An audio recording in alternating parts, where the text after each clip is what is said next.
साल 1914। एक छोटा सा आइलैंड जहां ना कोई शहर है ना इंसानों की भीड़, सिर्फ एक लाइट हाउस है और एक रहस्य जो समंदर की गहराइयों में छिपा है। फिल्म शुरू होती है एक शिप को दिखाते हुए जो साउथ अटलांटिक ओशन के रास्ते अपनी मंजिल की तरफ बढ़ रहा है। उस शिप पर एक वेदर ऑफिसर था, डेविड। वो लोग एक ऐसे आइलैंड की तरफ जा रहे थे जो अटलांटिक ओशन के सबसे गहरे हिस्सों में छिपा हुआ था। सरकार ने डेविड को वहां भेजा था ताकि वो उस आइलैंड के बदलते मौसम का ऑब्जर्वेशन कर सके। डेविड को लगभग 1 साल तक वहां रुकना था, डेटा कलेक्ट करने के लिए, मौसम के अजीब बदलावों को समझने के लिए और फिर वापस लौट आना था। कैप्टन अपने शिप पर डेविड को उस आइलैंड तक ले जा रहे थे, साथ में 1 साल का खाना और जरूरत का सारा सामान भी था। लंबे सफर के बाद आखिरकार वो आइलैंड तक पहुंच गए। वो लोग बोट की मदद से आइलैंड पर उतरे, साथ ही अपना जरूरी सामान भी ले आए। आइलैंड पर एक लाइट हाउस था और एक छोटा सा घर जहां डेविड को रहना था, क्योंकि इससे पहले भी एक वेदर ऑफिसर यहां रहता था, लेकिन अब उसकी ड्यूटी का वक्त खत्म हो चुका था। आज से डेविड इस आइलैंड का नया वेदर ऑफिसर बन गया था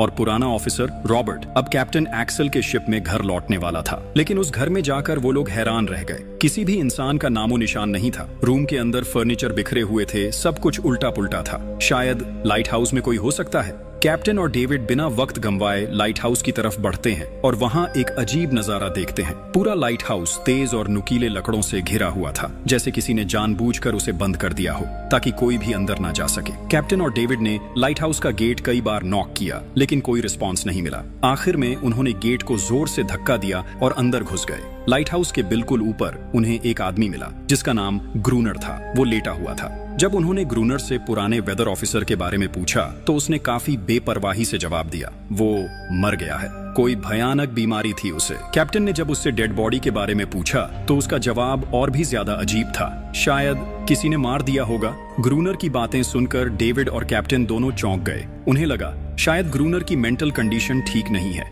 लेकिन जब तक पुराने ऑफिसर का पता नहीं मिलता वो लोग कुछ कर भी नहीं सकते। कैप्टन ने डेविड से कहा, अगर तुम अब भी चाहो तो हमारे साथ वापस चल सकते हो। लेकिन डेविड जानता था अगर वो सरकार को इस आइलैंड का एक्यूरेट वेदर रिपोर्ट दे पाया तो उसे काफी पैसे मिल सकते हैं और पैसे की उसे वैसे भी जरूरत थी। इसीलिए उसने तय किया कि वो यहीं रुकेगा। कैप्टन ने उसे एक गन दी प्रोटेक्शन के लिए। शायद ये जगह उतनी सेफ नहीं है जितनी दिखती है। कैप्टन के जाने के बाद डेविड ने घर को थोड़ा सेटल किया, रहने लायक बनाया। रूम के एक ड्रॉर में उसे एक डायरी मिली पुराने ऑफिसर की। उस ऑफिसर ने 1913 में इस आइलैंड पर कदम रखा था। डायरी में आइलैंड के बारे में बहुत कुछ लिखा था, लेकिन सब कुछ साफ नहीं था। कुछ बातें अधूरी थीं। डेविड हर लाइन को ध्यान से पढ़ता गया। डायरी में कुछ अजीब तरह के जानवरों के स्केचेस भी बने थे। डेविड को समझ नहीं आया उसने ऐसी तस्वीरें क्यों बनाई थीं। शायद वो अकेला था और टाइम पास के लिए ऐसा किया होगा। डायरी के एक पेज पर उसकी वाइफ की फोटो भी लगी थी। डेविड वो डायरी पढ़ते पढ़ते थक गया और धीरे धीरे उसकी आंख लग गई। अगली सुबह डेविड ने अपना काम शुरू कर दिया, लेकिन समुद्र के पास पहुंचते ही उसके कदम रुक गए। चट्टानों के बीच कुछ पत्थर अजीब तरीके से सजाए गए थे और उनके बीच कुछ सी शेल्स भी रखे थे, अजीब पैटर्न में। डेविड ने सोचा शायद ये सब ग्रूनर ने किया हो। ये सोचकर वो दोबारा अपने काम में लग गया। मौसम का डेटा कलेक्ट करना, वही काम जिसके लिए वो यहाँ आया था। काम के दौरान जब उसने बाइनोक्यूलर से लाइट हाउस की तरफ देखा तो उसे ग्रूनर के साथ एक और इंसान दिखा, लेकिन फिर उसने सोचा शायद उसका वहम हो। रात हो चुकी थी और डेविड अपने काम में बिजी था। तभी दरवाजे पर नॉक हुआ। उसने सोचा शायद ये ग्रूनर है। डेविड ने उसका नाम पुकारा, लेकिन कोई जवाब नहीं मिला। हाथ में लैंप लेकर जैसे ही डेविड आगे बढ़ा, उसके कानों में कुछ अजीब सी आवाजें गूंजने लगीं और फिर उसने देखा गेट के नीचे से किसी अजीबोगरीब प्राणी का हाथ अंदर आने की कोशिश कर रहा था। वो हाथ इंसानी नहीं था। डेविड का दिल दहशत से भर गया। वो तुरंत बेसमेंट की तरफ भागा और वहां जाकर छुप गया। कुछ ही देर में वो रहस्यमयी क्रीचर घर के अंदर घुस चुकी थी। वो छुप छुप के डेविड को ढूंढ रही थी।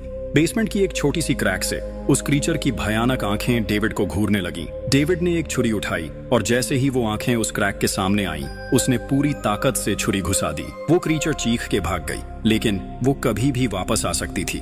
डेविड ने बेसमेंट का गेट मजबूती से बंद किया, रस्सी से कस के बांधा और पूरी रात वहीं जागकर बिताई, दहशत के साए में। अगली सुबह जब डेविड घर से बाहर गया तो उसने रेत पर कुछ निशान देखे, पैरों के निशान, पर इंसान जैसे नहीं थे। बिल्कुल साफ था ये किसी इंसान का काम नहीं था। वो निशान सीधे समुंदर की तरफ जाकर खत्म हो गए थे। अब डेविड को सब समझ आ गया था क्यों ग्रूनर ने लाइट हाउस के चारों ओर नुकीले लकड़े लगाए थे, शायद उसी अजीब क्रीचर के लिए। और अब डेविड जान गया ये घर उसके लिए बिल्कुल भी सेफ नहीं है। शायद वो क्रीचर आज रात फिर से लौट कर आएगा। डर के मारे डेविड लाइट हाउस की तरफ दौड़ता है। ग्रूनर को चिल्लाकर कहता है, गेट खोलो, मुझे अंदर आना है। लेकिन ग्रूनर उसे अंदर नहीं आने देता और कहता है, तुझे तो उस शिप के साथ लौट जाना चाहिए था। डेविड निराश होकर वापस लौटता है, लेकिन अब उसे अपना घर सुरक्षित बनाना होगा। उसने घर की हर एक विंडो को लकड़ी से बंद कर दिया, हर तरफ नुकीले लकड़ों से घेरा बनाया और गेट के बाहर पुराने कागज और किताबें रखी। फिर उन पे तेल छिड़क दिया ताकि अगर वो क्रीचर वापस आए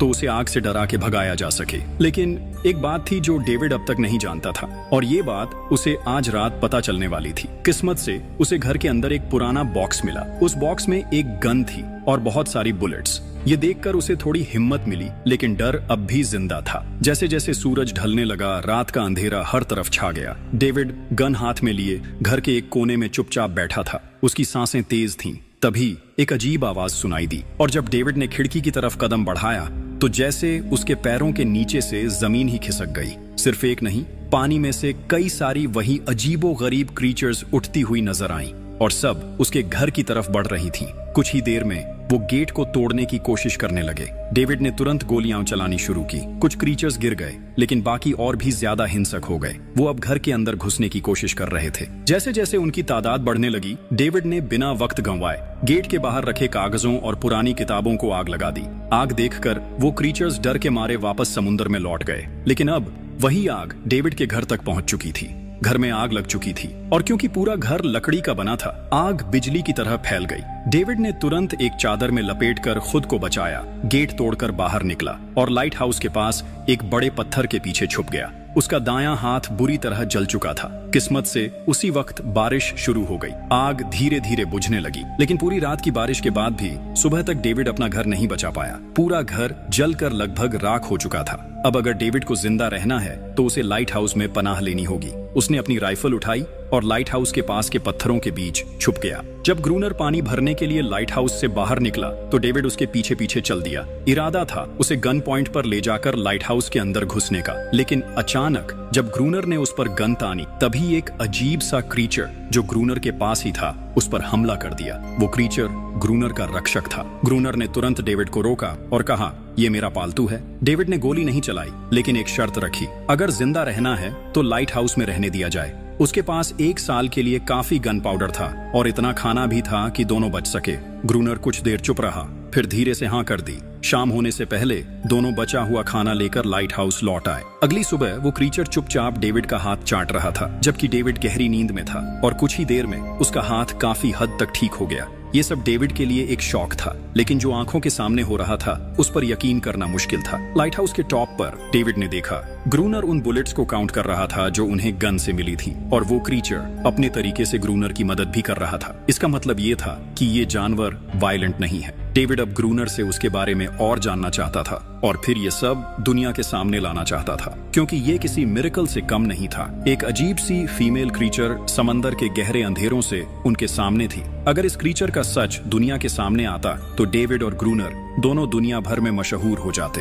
लेकिन ग्रूनर को ये सब नहीं चाहिए। वो इस आइलैंड से कहीं नहीं जाना चाहता। ग्रूनर के पास कोई अपना नहीं था। उसके हिसाब से सोसाइटी में कोई भी अकेला नहीं रह सकता। हर किसी को किसी न किसी का गुलाम या नौकर बन के रहना पड़ता है। इसीलिए उसके लिए ये आइलैंड परफेक्ट था। ये जगह जहां वो अपने आप को एक किंग समझता था, अपनी मर्जी का मालिक। इसी वजह से उसने आइलैंड के कई हिस्सों में लिख दिया था, ग्रूनर इज किंग। लेकिन वो अजीब सी फीमेल क्रीचर उसकी पालतू कैसे बन गई? असल में एक बार ग्रूनर ने उसकी जान बचाई थी। वो गलती से अपने फिशिंग नेट में फंस गई थी। तब वो क्रीचर छोटी थी और उस दिन के बाद से ग्रूनर के साथ ही रह गई। उसकी हर बात माननी शुरू कर दी। लेकिन ग्रूनर एक गुस्से वाला इंसान था और उसने कभी भी उस क्रीचर के साथ इंसानियत से बिहेव नहीं किया। उसके साथ रेगुलर फिजिकल रिलेशन रखता था। एक बार उस क्रीचर ने ग्रूनर पर हमला भी किया और उसके बदले में ग्रूनर ने उसे सजा दी, एक ऐसी सजा जिसके बाद वो क्रीचर अपने आप को ग्रूनर की नौकरानी समझने लगी। शायद इसी वजह से हर रात वो क्रीचर्स समंदर से बाहर आते हैं उसे वापस ले जाने के लिए। लेकिन वो क्रीचर्स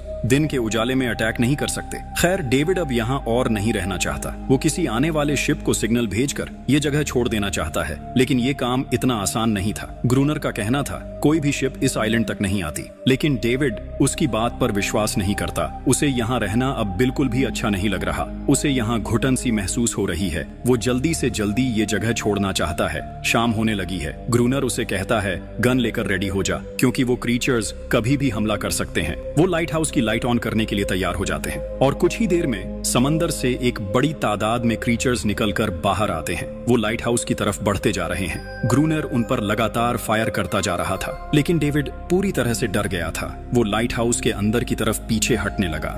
ग्रूनर के बार बार कहने के बाद भी वो बस एक कोने में चुपचाप बैठा रहा और कुछ ही देर में डेविड बेहोश हो गया। ग्रूनर अकेला उन क्रीचर्स से लड़ता रहा। अगली सुबह ग्रूनर ने गुस्से में उसे उठाया और कहा, अगर तुझे लाइट हाउस में रहना है तो मेरी हर बात माननी पड़ेगी। रोजाना पानी भर के लाना, लाइट हाउस के छोटे बड़े काम करना और रात को उसके साथ गार्ड ड्यूटी भी देना। चाहे डेविड चाहे या ना चाहे, ये सब करना उसके लिए मजबूरी बन गई थी। जिंदा रहने के लिए उसे लाइट हाउस में रहना ही पड़ेगा। डेविड अब ग्रूनर के सारे काम करने को तैयार था, लेकिन एक चीज थी जो उसे कभी पसंद नहीं आई। रोज रोज उस फीमेल क्रीचर को अलग अलग तरीकों से फिजिकली टॉर्चर करना। लेकिन जो इंसान सालों से इस सुनसान आइलैंड पे अकेला रह रहा हो, उसका मेंटल स्टेट थोड़ा बिगड़ना बनता है। डेविड भी कुछ ऐसा ही सोचता है। शायद ग्रूनर का दिमाग अब ठीक नहीं है, लेकिन फिर भी उसकी बात माननी पड़ती है। रात होती है, दोनों फिर से गार्ड ड्यूटी के लिए तैयार हो जाते हैं और एक बार फिर वो क्रीचर्स समंदर से निकलकर बाहर आते हैं। लेकिन आज डेविड को डर नहीं लग रहा। उसने फायर किया,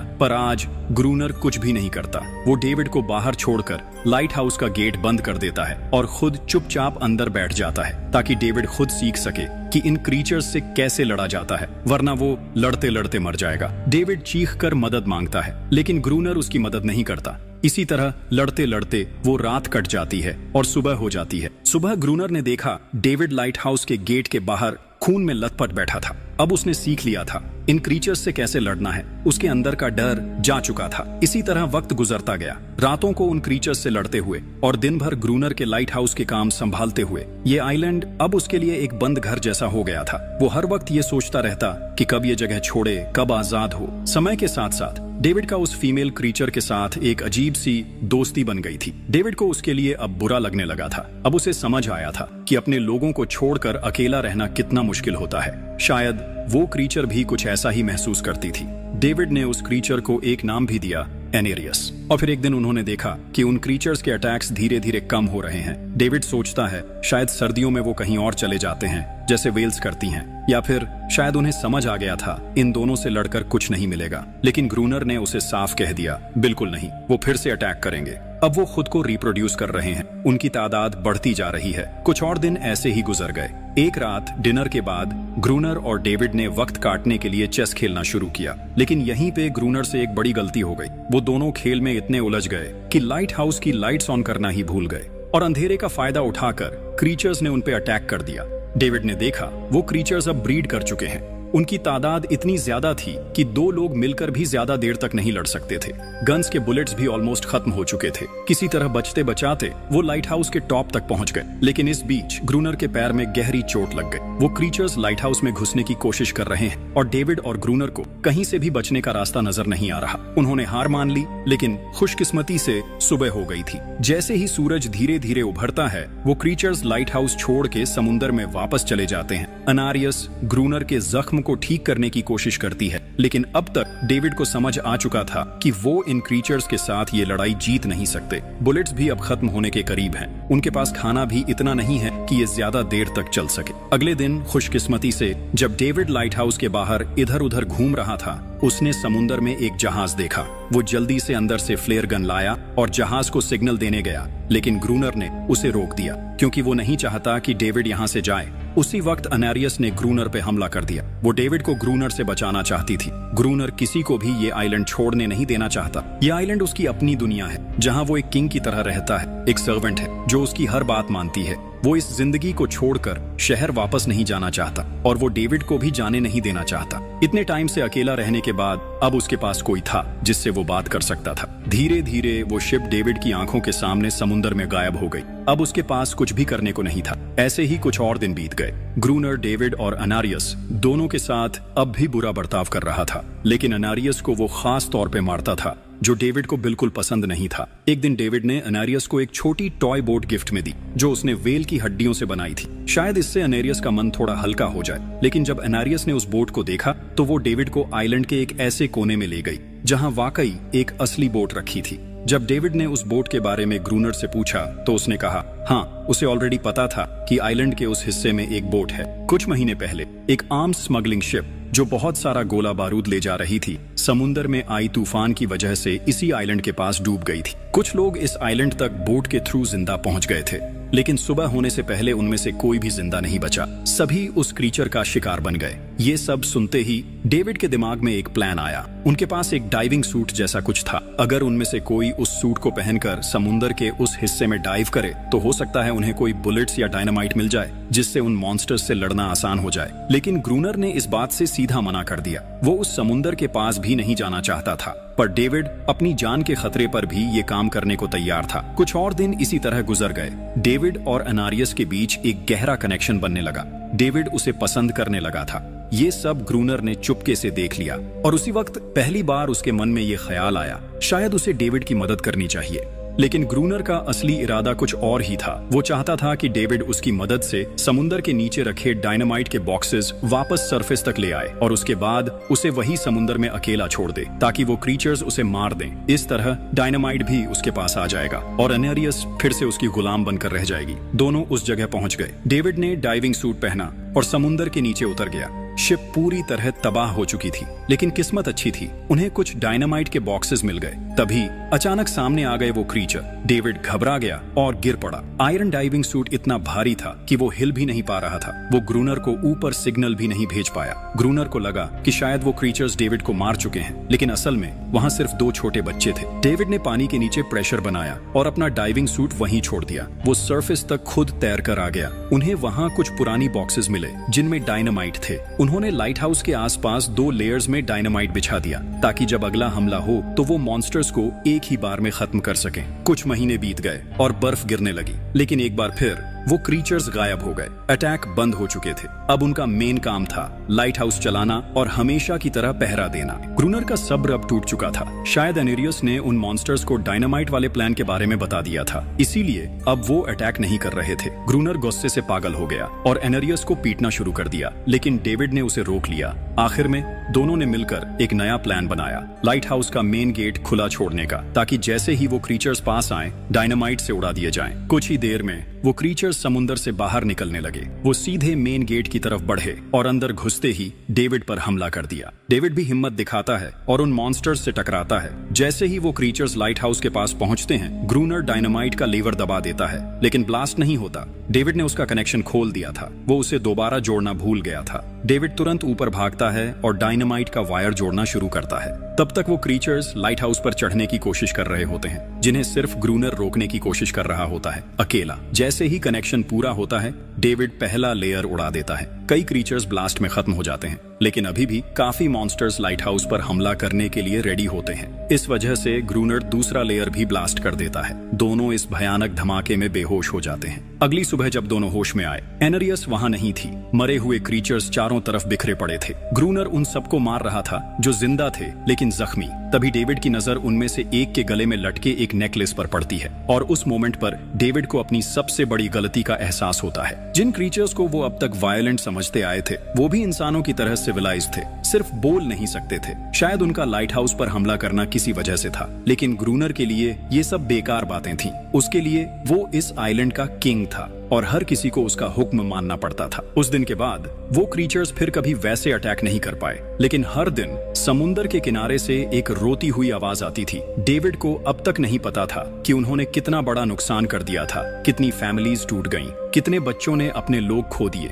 सिर्फ एक गलतफहमी की वजह से। अगले दिन डेविड ने समुंदर में उन क्रीचर्स के कुछ छोटे छोटे बच्चों को देखा, वो सब जिन्होंने अपने परिवार खो दिए थे। डेविड ने पत्थरों का एक गोल सर्कल बनाया और उसके बीच में वो छोटी टॉय बोट रख दी ताकि एनारियस वापस लौट आए, लेकिन कितना भी इंतजार किया, एनारियस कभी वापस नहीं आई। एक सुबह डेविड ने देखा ग्रूनर बेहोश पड़ा था। उसके आसपास कुछ पुरानी चीजें रखी थीं। उनमें एक पुरानी तस्वीर भी थी और जैसे ही डेविड ने उस तस्वीर को देखा, वो हैरान रह गया। वो लड़की जिसका फोटो उसने पहले दिन ग्रूनर की डायरी में देखा था, वो कोई और नहीं, उसकी पत्नी थी। ग्रूनर की एक वाइफ थी और वो इस लाइट हाउस का वेदर ऑफिसर था जो लगभग 1 साल पहले इस आइलैंड पर आया था। उसका असली नाम रॉबर्ट था, लेकिन उसने अपना नाम बदल लिया था क्योंकि अब वो कभी ये आइलैंड छोड़ना नहीं चाहता था। ये सब देखकर डेविड ने भी ये उम्मीद छोड़ दी कि वो कभी इस आइलैंड से जा पाएगा।